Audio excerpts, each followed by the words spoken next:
اس کے اعمال کا نتیجہ ہوا کرتی ہیں. یہ الگ بات ہے کہ کبھی کبھی وہ آزمائش بھی ہوتی ہے. الذی خلق الموت والحیات لیبلوکم ایکم احسن عملا. اللہ تعالیٰ نے زندگی اور موت کو اس لیے بنایا تاکہ وہ دیکھے کون اچھا عمل کرتا ہے. تو یہ جو معاملہ ہمارے ساتھ اس وقت جو درپیش ہے، جو ہمارا ملک جو ہے اس وقت سیلاب زدہ لوگ جو ہیں بڑے پریشان ہیں، گھروں کی چھتیں بھی چلی گئیں، بلکہ گھر ہی چلے گئے، مویشی مال سب ہلاک ہو گئے، اور جو کل تک دینے والے تھے آج لینے والے بن گئے. تو یہ معاملات جو ہمارے سامنے موجود ہیں، اس میں ہم یہ کہہ سکتے ہیں کہ یہ شامت اعمال بھی ہے اور آزمائش بھی ہے. آزمائش ان لوگوں کے لیے جو الحمدللہ تھے تو بعمل، لیکن ان کے ساتھ بھی یہ معاملات آئے. آج دیکھ رہے ہیں کہ بروں کے ساتھ اچھے بھی، یعنی وہ کہتے ہیں گیہوں کے ساتھ گن بھی پس جاتا ہے. تو کئی لوگوں کے لیے یہ ہم کہہ سکتے ہیں کہ شامت اعمال ہے، سزا بھی ہو سکتی ہے، اور کئی لوگوں کے لیے یہ آزمائش بھی ہو سکتی ہے. اب آپ نے جیسے یہ ذکر کیا کہ کیا ہم دین سے دور ہو گئے، میرے خیال میں میرے اس جملے کے اندر آپ کے سوال کا جواب آ گیا.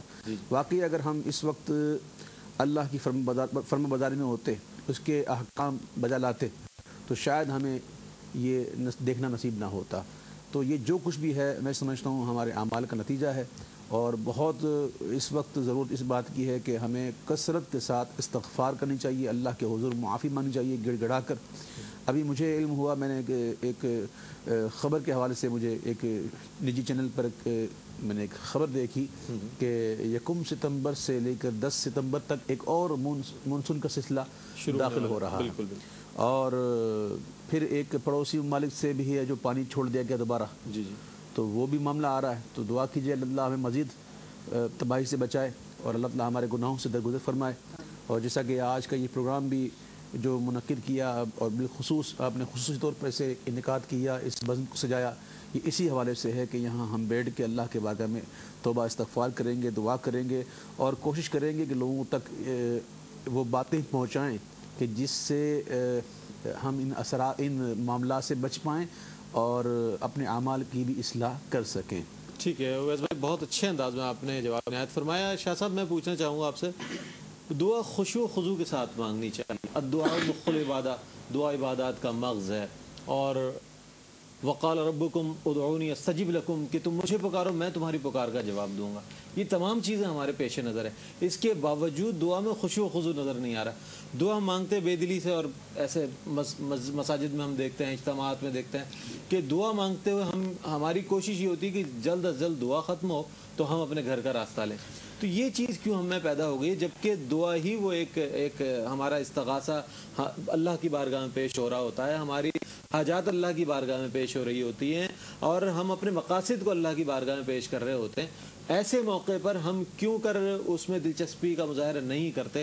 کس طرح دعا میں خشوع و خضوع پیدا ہو کہ وہ ہماری دعائیں اللہ کی بارگاہ میں مستجاب ہو جائیں؟ دیکھیں، دعا میں خشوع و خضوع پیدا کرنے کے لیے، یعنی دعا یہ ایک عبادت ہے، دعا عبادت ہے. اب اس کے لیے ضروری ہے کہ ہم اپنے شکم کو، اپنے پیٹ کو، جیسے بتایا گیا حدیث پاک میں بھی، کہ لقمہ حرام سے بچایا جائے. صحیح. کیونکہ اصل یہ ہے، اسی طرح گناہوں کی کثرت جب یہ دل کو سیاہ کر دیتی ہے تو پھر آدمی کا عبادت میں دل نہیں لگتا. اسی طرح ذکر اللہ کی کثرت جو ہے وہ دل کی سیاہی کو دھو دیتی ہے. تو اب خشوع و خضوع کے لیے ضروری ہے بالکل کہ ہمیں اللہ اور اس کے رسول نے جو عطا کر دیا اس کو ہم اپنا لیں. جس سے قرآن اور حدیث نے منع کیا اس سے ہم کنارہ کشی اختیار کریں، ان گناہوں سے بچیں. اب جیسے نماز کا معاملہ ہے، باوضو رہنے کا معاملہ ہے، اسی طرح اس میں خشوع و خضوع کے لیے آنکھوں کی حفاظت کے بارے میں بزرگوں نے، امام غزالی نے کیمیا سعادت میں جیسے اس پہ زور دیا، جس پہ حدیث بھی ہے کہ فرمایا جب بندہ اپنی آنکھوں کی نگاہ کی حفاظت کرتا ہے تو اللہ رب العزت اس کو ایک ایسا نور عطا کر دیتا ہے جو اس کو عبادت میں لذت عطا کرتا ہے. تو حقیقت یہ ہے کہ ہم سر سے پاؤں تک گناہوں میں لتھڑے پڑے ہیں، گناہوں میں بھرے ہوئے ہیں. تو اب ہمارا عبادت میں دل نہیں لگ رہا، اور دعا عبادت ہے تو دعا میں ہمیں مزہ ہی نہیں آ رہا، ایک سکون نہیں مل رہا. یہ کیا ہے؟ ہماری اپنی شامت اعمال ہے. صبح اٹھ رہے ہیں ہماری ابتدا گناہوں سے ہو رہی ہے، رات کو سوتے ہیں ہم گناہ کر کے سو رہے ہیں. اور ہماری بدقسمتی یہ ہے کہ اب گناہ کرنے پر بھی ہمیں گناہوں پر ندامت نہیں آ رہی. گناہ کرنے پر بھی گناہوں پہ ہمیں ندامت نہیں ہے. پھر آپ نہیں ہو. حقیقت یہ ہے کہ دیکھیں جیسے توبہ آج آپ نے فرمایا تو اب اس میں توبہ مانگنے پر بھی جیسے فرمایا گیا کہ آدمی اس گناہ کو نہ کرنے کا ایک پکا ارادہ, پھر اس بندہ اس پر شرمندہ ہو. حقوق ہے تو دو باتیں, حقوق العباد آ گیا تو تیسرا. تو اب اس میں خشوع و خضوع کیسے پیدا ہو؟ آدمی کوشش کرے مایوس نہ ہو. جیسے نبی پاک صلی اللہ علیہ وسلم نے ارشاد فرمایا, حدیث قدسی ہے ترمذی شریف کی حدیث, اللہ رب العزت ارشاد فرماتا ہے اے فرزند آدم, تو جب تک میں امیدوار رہے گا اور مجھے دعا مانگتا رہے گا, تو جب تک اے فرزند آدم تو جب تک میرا امیدوار رہے گا, مجھ سے دعا مانگتا رہے گا, تیرے گناہ کیسے ہی ہوں میں معاف فرماتا رہوں گا اور مجھے کچھ پرواہ نہیں. تو حقیقت ہے اللہ بے نیاز ہے, ہم اس کو پکارے تو صحیح, ہم مایوس ہو گئے. ہم مایوسی کی طرف ایسا نظر آ رہا ہے کہ ہر بندہ مایوس, میں تو گناہ گار ہوں. اب یہ حدیث ہماری رہنمائی کر رہی ہے فرزند آدم, جب تک میرا امیدوار رہے گا, جب تک تو میرا مانگتا رہے گا, تیرے گناہ کیسے ہی ہوں میں معاف کرتا رہوں گا اور مجھے کچھ پرواہ نہیں ہے. تو حقیقت یہ ہے کہ اگر ہم گناہوں میں لت گئے ہیں, گناہوں میں محو بھی ہو گئے ہیں, ہمیں مایوس نہیں ہونا چاہیے. قرآن نے ہمیں رہنمائی دی, لا تقنطوا من رحمت اللہ. سب جو عرض کر رہے ہیں اور جو باتیں انہوں نے کی ہیں اس کے ضمن میں کچھ عرض کروں گا. سب سے پہلے تو یہ کہ آپ نے یہ پوچھا کہ دعا میں خشوع اور خضوع کیسے لایا جائے, آپ کا سوال یہ. تو بندہ اس چیز کو سمجھے کہ دعا ہے کیا. بالکل, پہلے یہ معلوم ہونا چاہیے. جب اس چیز کا علم ہمیں ادراک ہوگا کہ دعا کیا ہے تو پھر خشوع اور خضوع آئے گا. ٹھیک. مجھے غالباً حضرت امام جعفر صادق رضی اللہ تعالیٰ عنہ کا قول یاد آتا ہے, بڑا زبردست قول ہے. آپ فرماتے ہیں کہ اے میرے مولا, میں تجھ سے دعا اس لیے کرتا ہوں, یہ تیرا حکم ہے کہ مجھ سے مانگو, مجھے پکارو, مجھ سے مانگو, میں دوں گا. میں فقط اس لیے مانگتا ہوں, ورنہ میں ہوتا کون ہوں کہ تجھے مشورہ دوں میرے لیے یہ کر, میرے لیے وہ کر. تو دعا جب بندہ کرتا ہے نا تو وہ اس وقت رب سے ہم کلام ہوتا ہے. اس کیفیت کو بندہ کا سمجھ لے کہ اس وقت میں رب سے ہم کلام ہو رہا ہوں اور میں رب سے بات کر رہا ہوں. جب اس کیفیت کو بندہ سمجھے گا تو خشوع و خضوع آ ہی جائے گا. اور اکثر ایسا ہوتا ہے کہ لوگ کہتے ہیں کہ دعائیں قبول نہیں ہوتی. تو دعائیں قبول نہ ہونے کے کئی اسباب ہیں. نماز نہ پڑھنا یہ بھی ایک سبب ہے دعاؤں کے قبول نہ ہونے کا. اچھا, نماز پڑھتا ہے, حقوق العباد کا لحاظ نہ رکھے تو بھی یہ معاملات ہیں. اچھا, حرام کمائی کھاتا رہے, اپنے بچوں کو کھلاتا رہے, یہ بھی اسباب ہیں. تو دعا قبول نہ ہونے کے اسباب بہت ہیں. لیکن ایک بات یاد رکھیے گا کہ جسے ہم کہتے ہیں کہ دعا قبول نہ ہوئی, ایسا نہیں ہے. دعا قبول ہوتی ہے. دعا جو بھی مانگو وہ قبول ہوتی ہے. یہ الگ بات ہے کہ اس کے اثرات, کئی دعاؤں کے اثرات دنیا میں ظاہر نہیں کیے جاتے. ٹھیک. قیامت کے دن جب بندے کو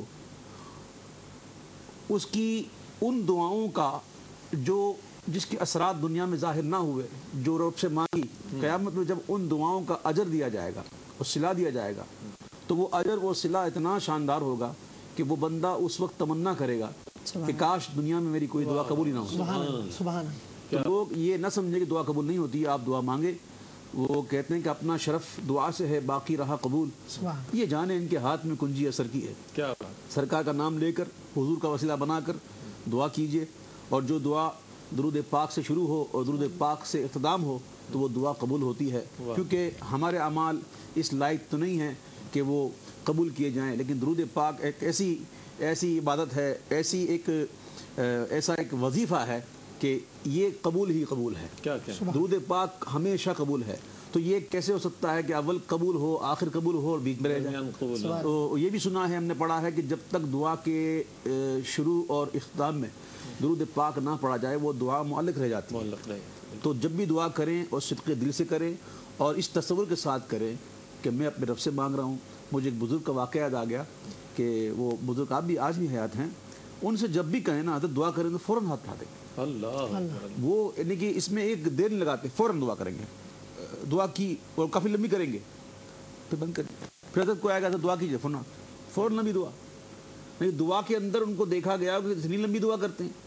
تو ہم نے پوچھا حضرت یہ بات کیا اتنی دعائیں؟ بولا میں رب سے ہم کلام ہوتا ہوں, واہ واہ، مجھے اور کیا چاہیے؟ اور کیا؟ تو یہ ایک ایسا نقطہ ہے جس کو سمجھنے کی ضرورت ہے کہ دعا جب مانگے تو بندہ یہ سوچے کہ خشوع و خضوع کیسے آئے، دعا کو سمجھے دعا ہے کیا۔ واہ واہ، انشاءاللہ جب اس کیفیت کو ہم سمجھ پائیں گے تو انشاءاللہ دعا ضرور کریں گے۔ کیا کہیں گے؟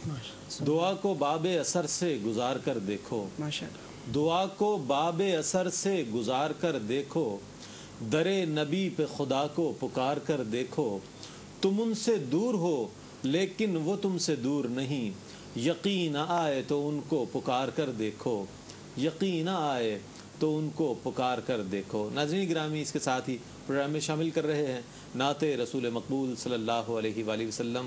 یہ کیسے ممکن ہے کہ الحاج اویس رضا قادری صاحب جو کہ عالم اسلام کے ممتاز و محترم معروف و مقبول ثناخواں ہیں، وہ ہمارے ساتھ موجود ہوں اور ہم ان سے ذکر رسول و انداز نعت نہ سنیں، یہ ممکن نہیں ہے۔ ملتمس ہوں عالم اسلام کے ممتاز و محترم ثناخواں جناب الحاج محمد اویس رضا قادری صاحب سے کہ بارگاہ رسالت مآب صلی اللہ علیہ وآلہ وسلم میں ہدیہ عقیدت پیش کریں۔ میٹرو ون کے تمام ناظرین اس وقت جو موجود ہیں، دیکھ رہے ہیں، ان سے میں بادب ملتمس ہوں کہ بارگاہ رسالت میں ہدیہ درود پیش کریں۔ اللہم صلی علی سیدنا و مولانا محمد وعلی آل سیدنا و مولانا محمد وبارک وسلم۔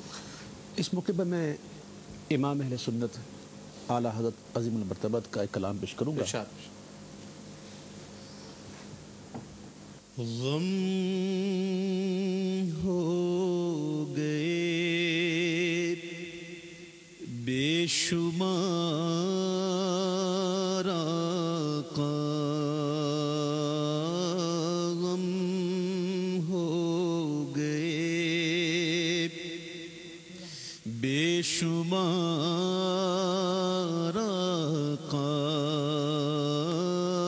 بندہ تیرے نثار آقا،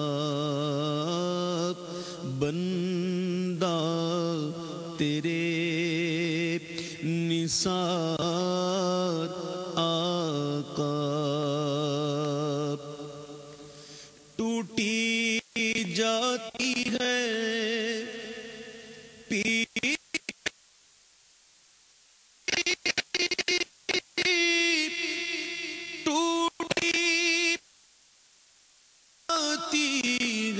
پیٹھ میری، للہ یہ بوجھ اتار آقا،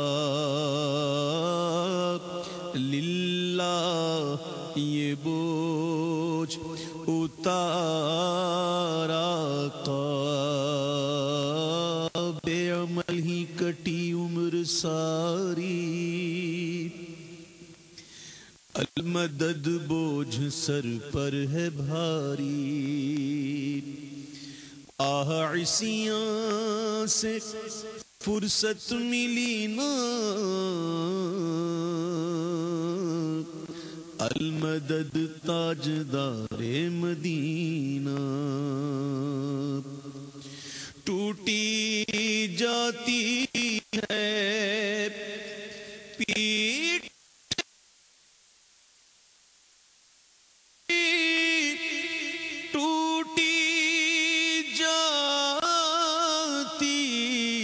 پیٹھ میری، للہ یہ بو